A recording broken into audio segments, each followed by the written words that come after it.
Frag Radio.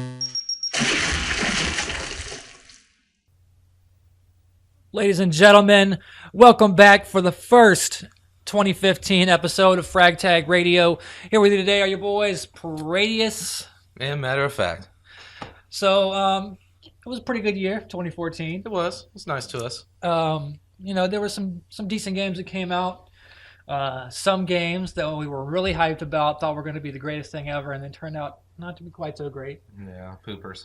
Some that kind of hit us by surprise, didn't think they were going to be that great, and then turned out to be pretty awesome. Yeah. For me, Destiny was one of those. I thought Destiny was going to be a sack of balls, and it really still kind of is. It kind of still is. It's a game I love to hate. Yeah. It really is. That's what it is. It's a game that you love to hate, and it's not even that particularly fun of a game. You just find yourself wanting to keep playing it. It's all about the rewards. Yep, all you about wait that to loot. See what you get. Yeah, it's addicting. It is. But so of course we want to start. Let's just start it off with Game of the Year for 2014. Now, before we announce the actual winner for Game of the Year for 2014, did you have any in your mind that stood out? Other than this particular one that you thought could have also took the title. I mean, I don't know. It could be. It's all personal preference, really. But I mean, nothing really. I've never played Dragon Age, to be honest with you. But some of the games that I played this year, I wouldn't necessarily call them Game of the Year. Yeah. But the closest thing that I've come to is really one that I really got wrapped up into was that Unity game. Yeah. And that was the first time in a long time I played an Assassin's Creed game. And it kind of, the world's just so immersive, and just walking around France like that, it's crazy.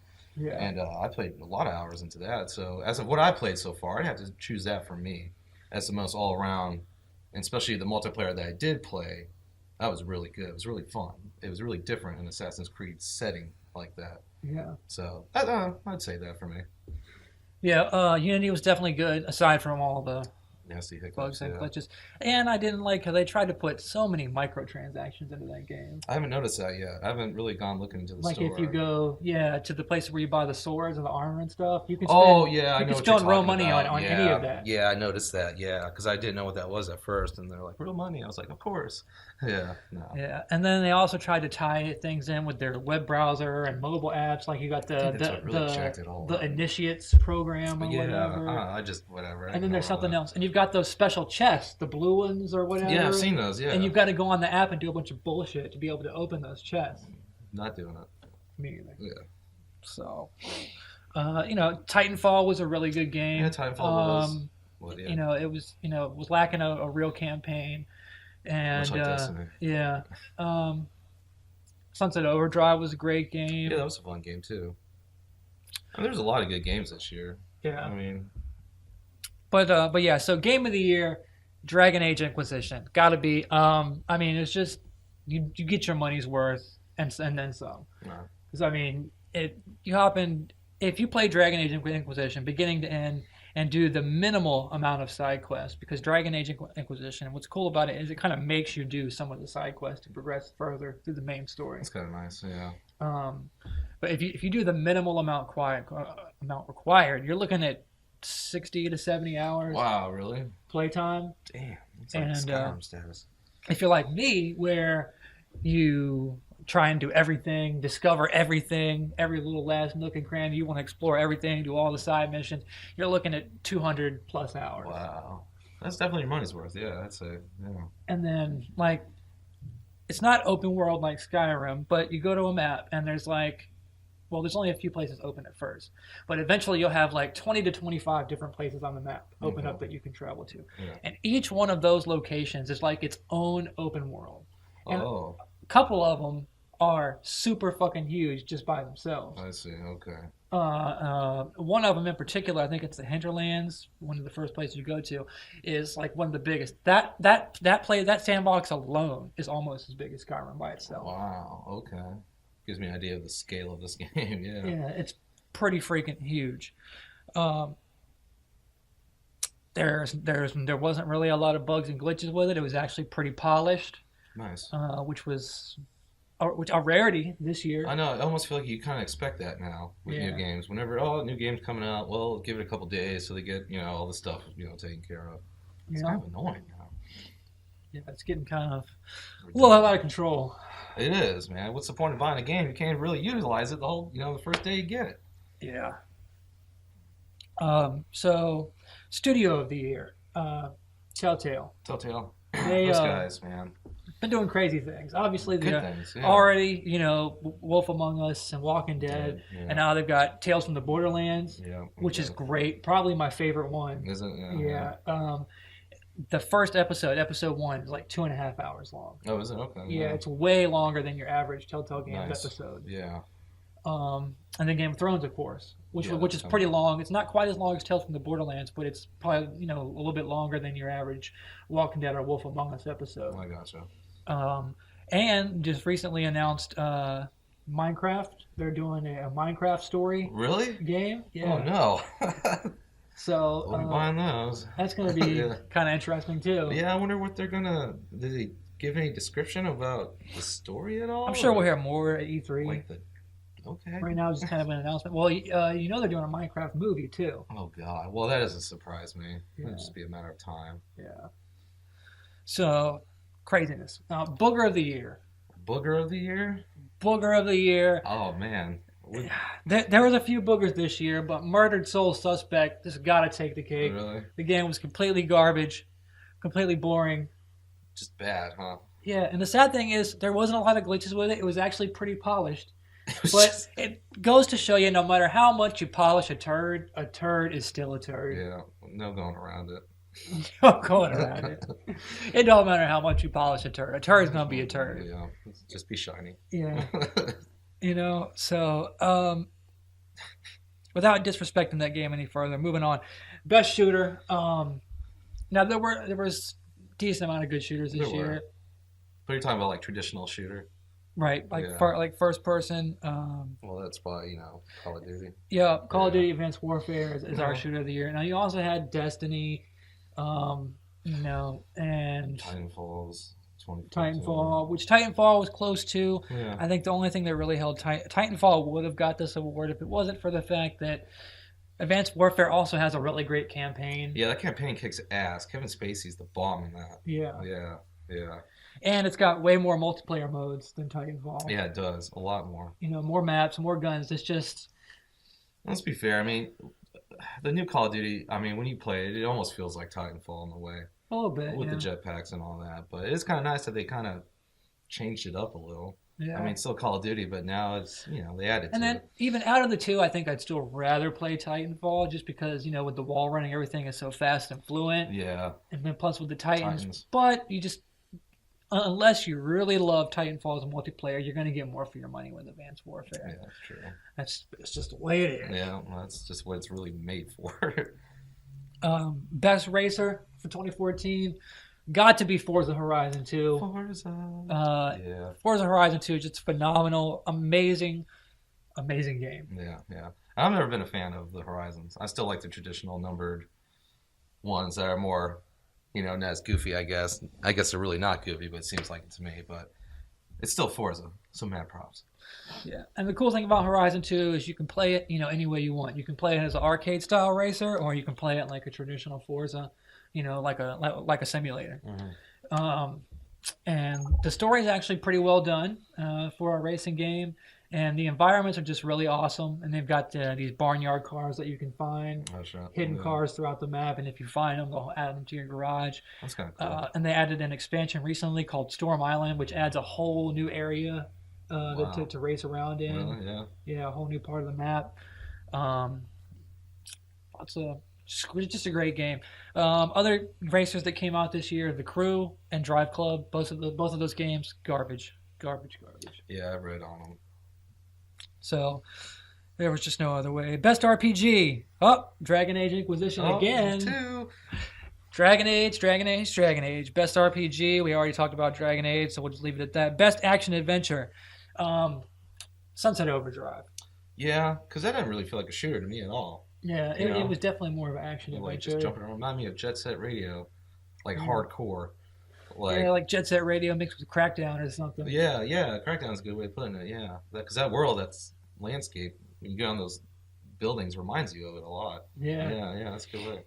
So best action adventure, Sunset Overdrive, and then best horror game. Now, for me, is Outlast. I didn't play any horror games. You know how I feel. Even though you don't use guns in Outlast, it is the scariest game I've ever played next to Alan Wake.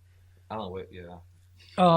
Now J Ray did not agree with me on my Outlast thing. He said Evil Within. I just don't think Evil Within. I mean, it's an okay game. Don't think it's really deserving of any awards, but J Ray says so. We'll mention Evil Within along with Outlast. We'll mention it. Best Fighter, Killer Instinct Season 2. Come on. Of course. I mean, it's like 2 years running now. Who thought it would be anything else? I know. Really? Probably be that way next year. Best Sports, FIFA 15. Oh, Jerry's not here. Yeah, J Ray chose that. I don't play sports games. Neither do I. So J Ray, he's our sports guy. He says FIFA 15. We're going with FIFA 15.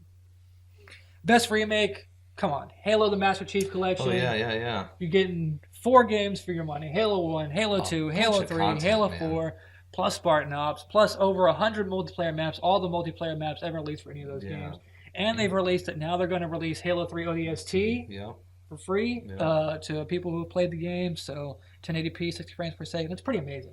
It is pretty good. All those Halo games. I mean, you think about it. You think about all the years, how much money you dropped on every single one of those. Yeah.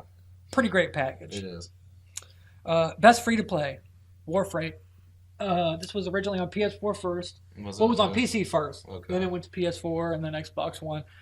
It actually kind of reminds me of like Destiny in third person.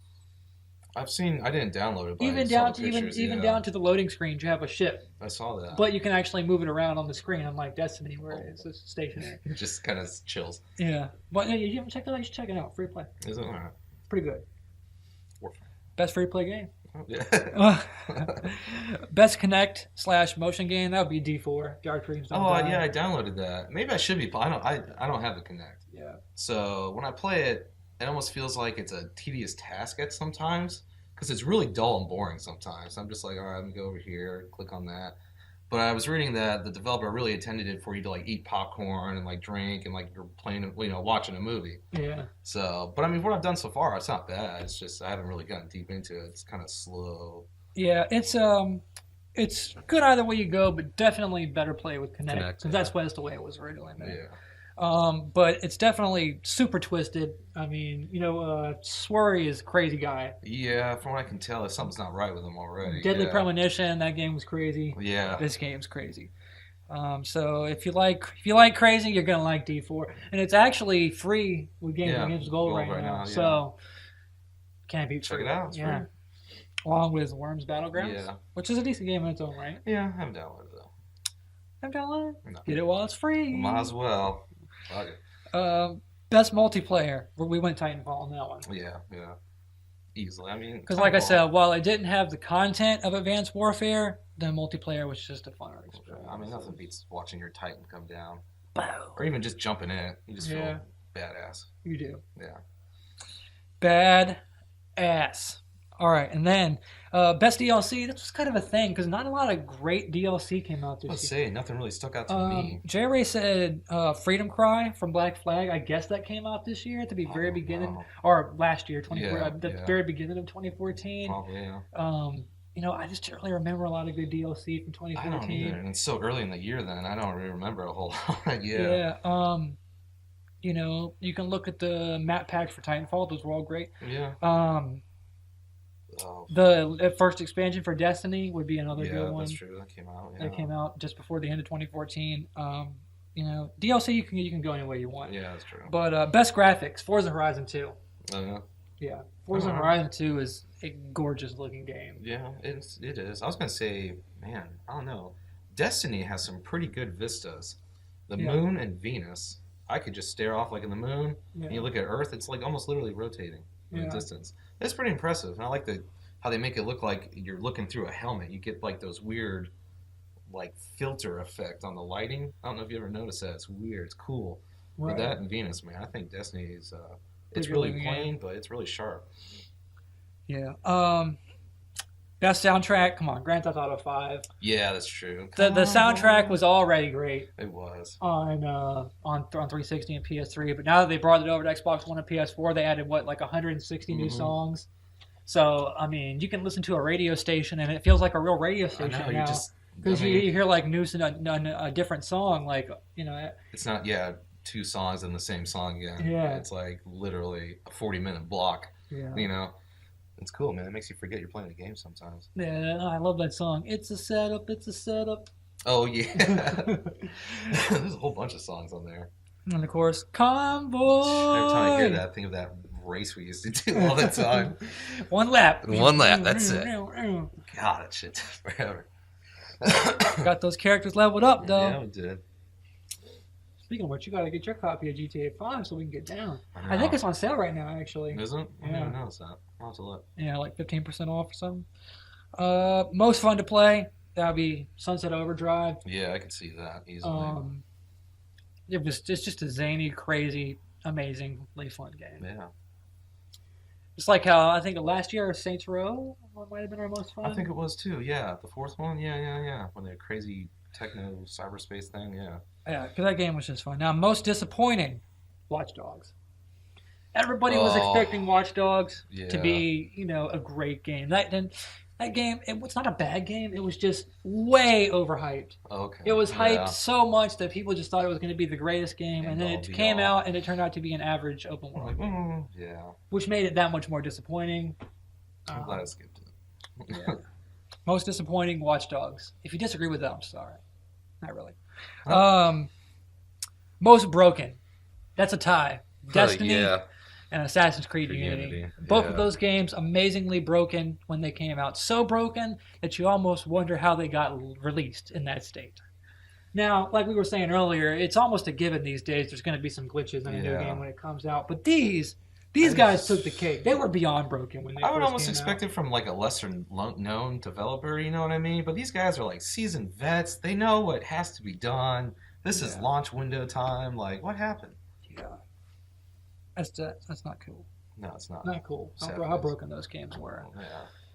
And then Destiny is still broken to this day. They're releasing DLC. The DLC is broken. You can cheese your whole way through the new raid, which is good. I'm all for that. But it's broken in other ways. It's not good. That's not cool. No. So, and with that last category being most anticipated for 2015, for me, it's a tie between Quantum Break and Halo 5.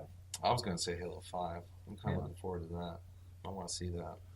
Yeah, Halo 5 is going to be great. And then Quantum Break, the new game from Remedy, creators of Alan Wake. Yeah. So I know it's going to be a lot like Alan Wake. Supposedly the game takes place in the same universe or world as Alan Wake. So that should be interesting to see. We could see some references. Barry? Yeah.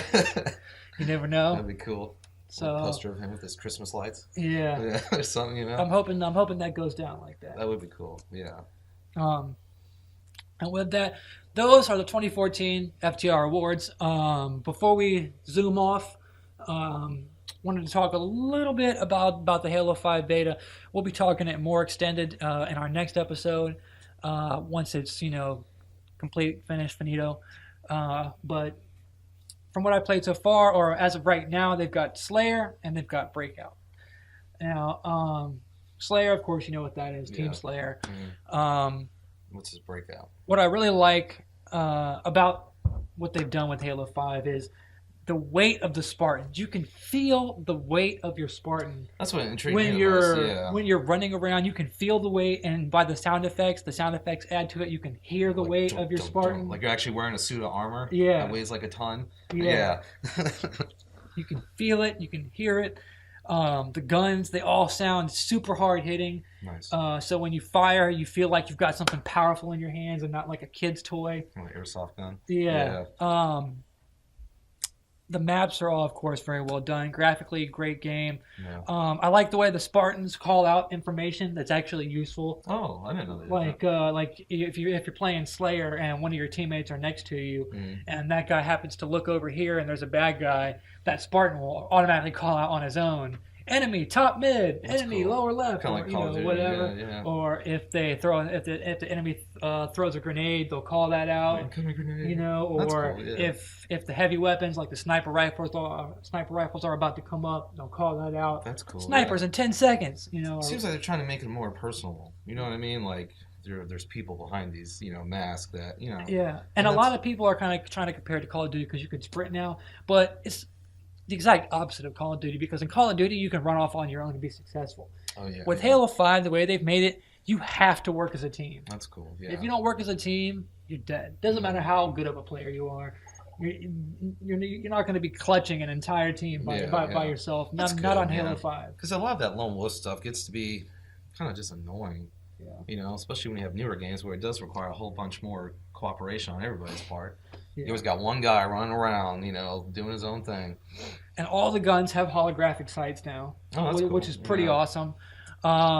Even the regular assault rifle now, you don't look like down the iron sights, but it like zooms in and shows like a holographic sight like right next to the gun. Oh, that's interesting. Yeah. Yeah, so that it still feels kind of traditional Halo without like aiming down the iron sights, but you kind of are at the same time. Yeah. Now I'm glad that now this is controversial, but I'm glad that all Spartans have sprint. I would, yeah. I think it was stupid that only some could have it, you know. If you had it equipped as an armor ability. Now, a lot of people don't think that Halo should have sprint at all. But, I mean, come on. You got to get with the times. So what Call of Duty has sprint? I mean, yeah. Lots of shooters have sprint. Just because Halo has sprint doesn't make it Call of Duty. I mean, other games are even like, BioShock Infinite had, you know what I mean? That's a shooter. You running in that? Yeah. I mean, it's a suit of armor that's like, you know, energy driven. Of course you're going to run in it. Well, what is a super soldier who can't sprint? Exactly. Sorry, guys. I'll be there. Give me a Warthog or something. You know, like. No. But yeah, so it's really well done.